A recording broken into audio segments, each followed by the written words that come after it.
மதம் 19ஆம் நூற்றாண்டுல தான் நமக்கு வந்தது. ஆனா அந்த நேரத்தில் சொல்லும் பொழுது எடுபட்டுச்சா, அதையெல்லாம் கேட்டுக்கிட்டு சந்தோஷமா இருந்து அதுல இருந்து அப்படியே பிடிச்சி வளர்த்துக்கிட்டு வந்தாங்களா அப்படின்னா இல்லை.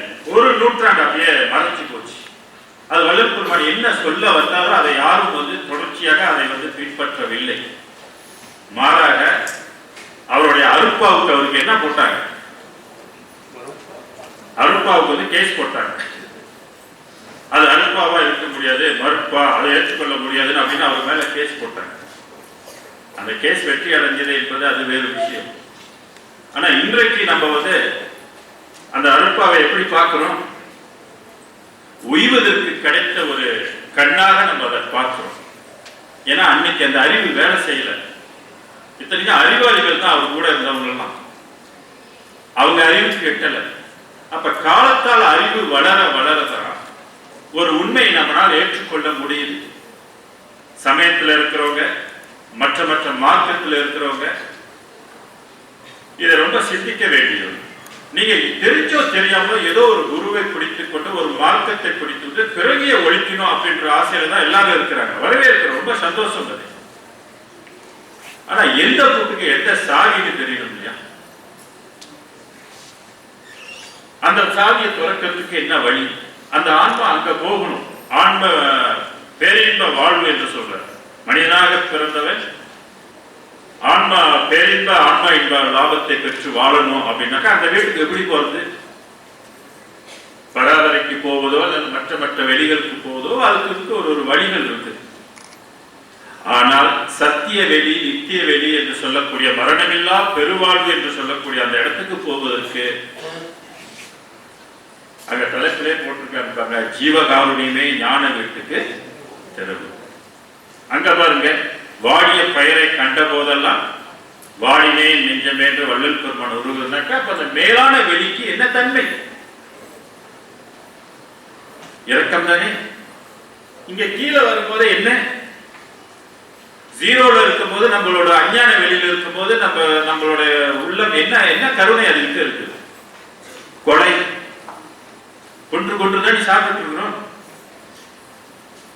மாமிசம் சாப்பிடும்போது ஐயோ இது ஒரு கோழியாச்சு, இது ஒரு ஆடாச்சு, இது ஒரு உயிராச்சு, இதை சாப்பிட்டா நான் வாழணும் அப்படின்னு யாராவது நினைக்கிறோமா?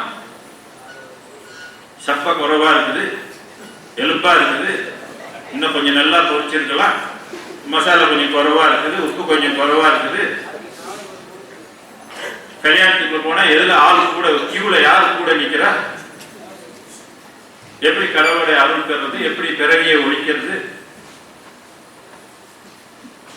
கொல்லா நெறியே குருவருள் நெறியென பல்கால் எனக்கு பகர்ந்த மெய் சிவமேன்றது. இங்க மெய் சிவம் ஒன்று இருக்குது, ஒரு சிவம் பொய்யாவே போயிடுச்சு வள்ளலாரை பொறுத்தவரைக்கும். சில பேர் வள்ளலாருடைய சிவ கொள்கையை ஏற்றுக்கொள்வதில்லை. ஏன்னா இன்னொரு சிவத்தை சொல்லிட்டாங்க.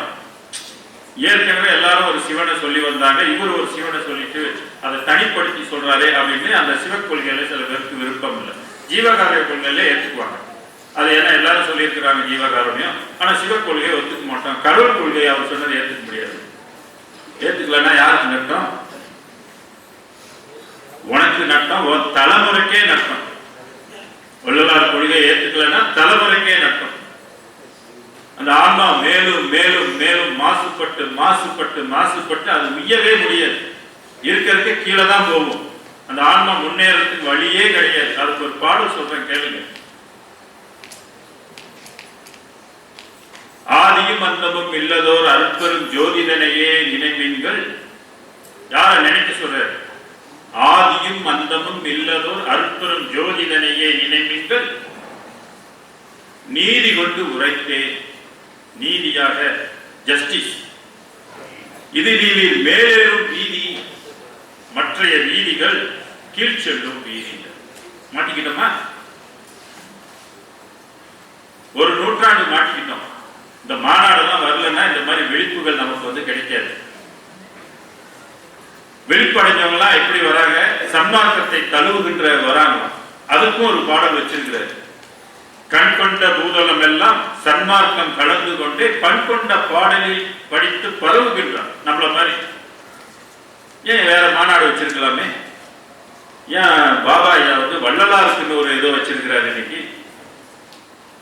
என கண் கொண்ட பூதலம் எல்லாம் கருத்து யாராருக்கெல்லாம் இந்த கருத்து விளங்கி விட்டதோ, யாராருக்கும் இந்த வெளியின் ரகசியம் புரிந்து விட்டதோ, யாராருக்கும் 6ஆம் திருமுறை புரிந்து விட்டதோ என்ன செய்வாங்க? சன்மார்க்கம் கலந்து கொண்டே, சன்மார்க்க வழியில் கலந்து கொண்டே பண் கொண்ட பாடலில் சன்மார்க்க பாடல்களை எல்லாம் படித்து பரவுகின்றார். விண் கொண்ட சிற்சபை ஒன்றே எங்கும் நிறைந்து விளங்குகின்றது. ஏன்னா எல்லா வெளியும் என்ன ஆயிடுச்சு அவருக்குள்ள. அந்த வார்த்தை நாட்டி சொல்ற என்ன சொல்லியிருக்கிறார் வள்ளலார்? விண் கொண்ட சிற்சபை ஒன்றே எங்கும் நிறைந்து விளங்குகின்றது.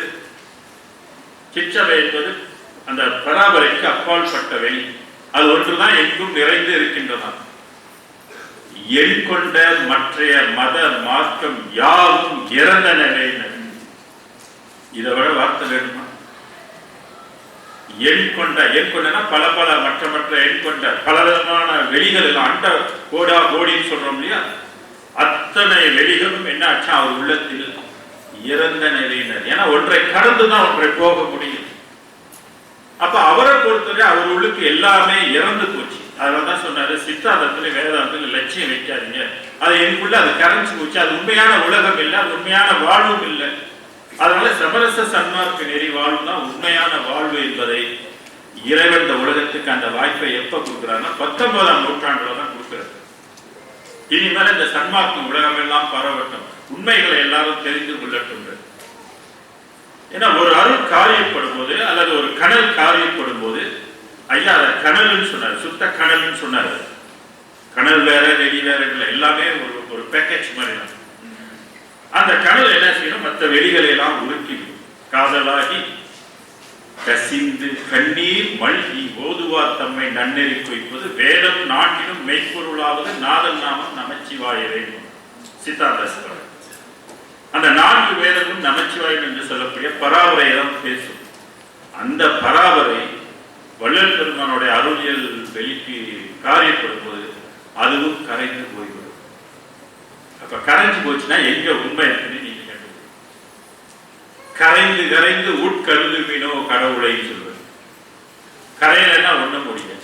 கரைய என்ன செய்யும்? உள்ளுக்கு ஒவ்வொரு வெளி கரைந்து போக போக கண்களில் நீர் பெருக்கணும்.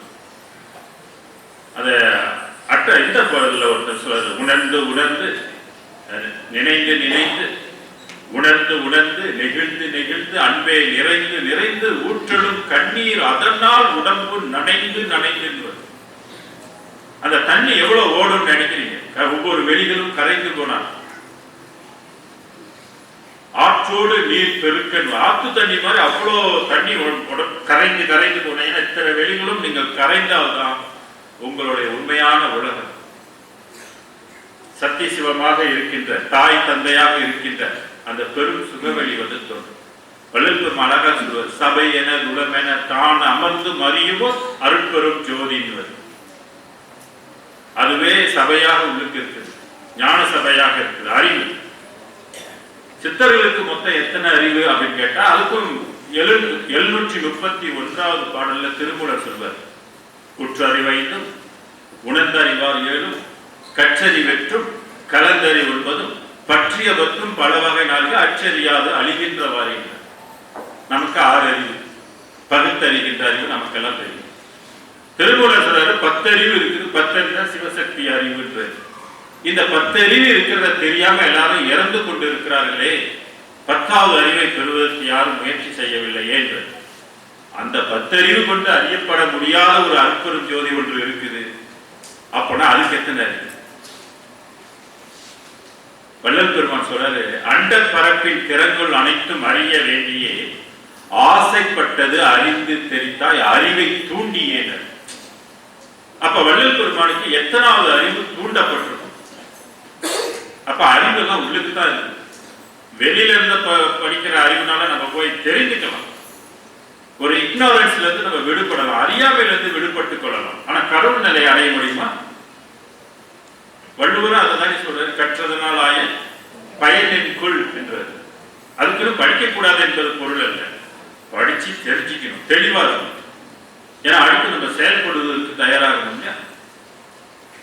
ஆக நனைந்து நனைந்து அருளமுதே நன்னிதியே ஞான நடத்தரசை என்னுரிமை நாயகனே என்று வணிந்து வணிந்து ஏற்றுமினோ மீன் உலகியல்.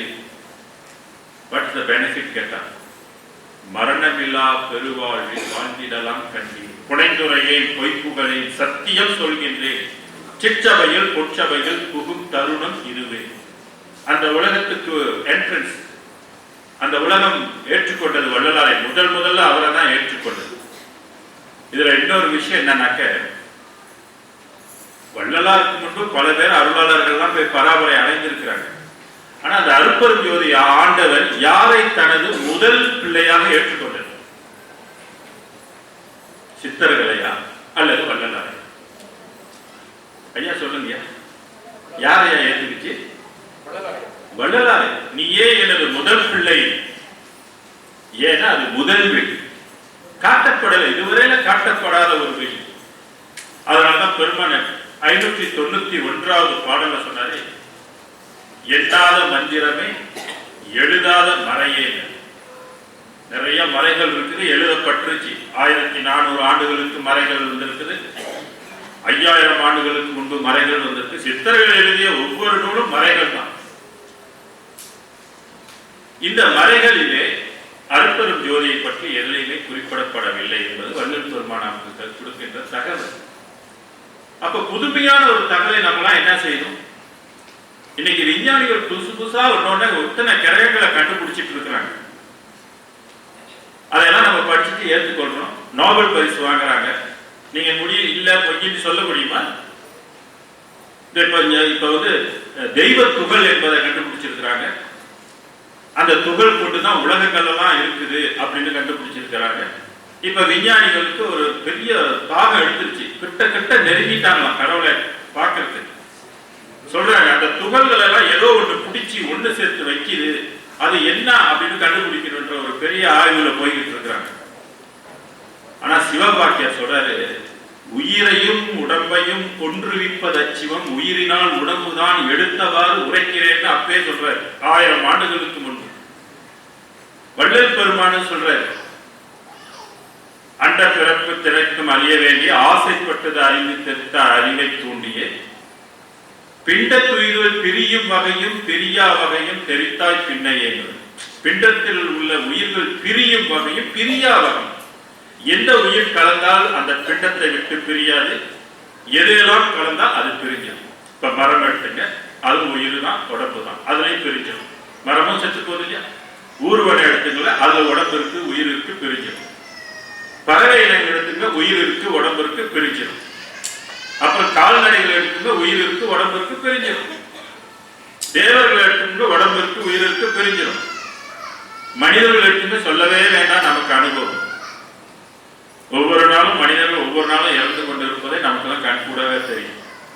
அதுக்கப்புறம் இங்க வெளி விஷ்ணு லோகத்துக்கு போனாலும், பிரம்ம லோகத்துக்கு போனாலும், ருத்ர லோகத்துக்கு போனாலும் உயிர் பிரிஞ்சிடும், எல்லாத்திலுமே பிரிஞ்சிடும். ஆக பராவரைக்கு மேல இருக்கின்ற அந்த அருள், அந்த கரு, அந்த ஒளி, அந்த வெளி வந்து கரு பிடிச்சதுனாக்க அது அது உருவாக்குகின்ற அந்த உடம்பை விட்டு பிரியாது.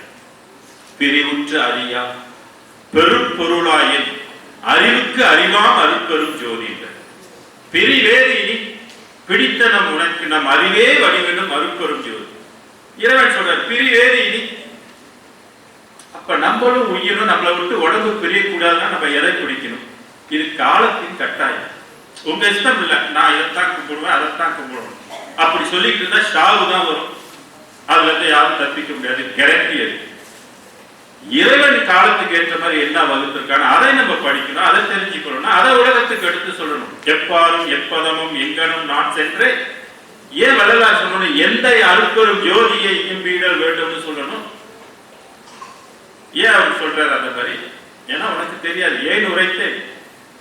இரக்கத்தால் எடுத்து உரைத்தேன். நீ செத்துக்கிட்டு இருக்கிறத என்னால பொறுத்து கொள்ள முடியல, நீ ஏமாந்து போய்கிட்டு இருக்கிறத என்னால பொறுத்து கொள்ள முடியல.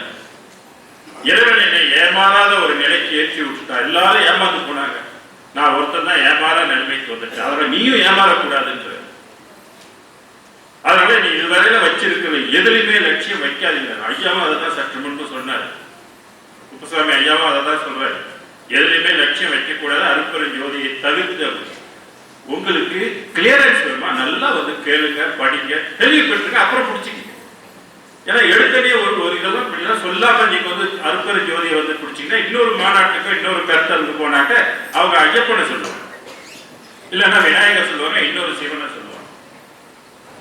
என்னடா இங்க இவர் வந்தா இப்படி சொல்றாரு, அங்க போனா அவங்க அப்படி சொன்னா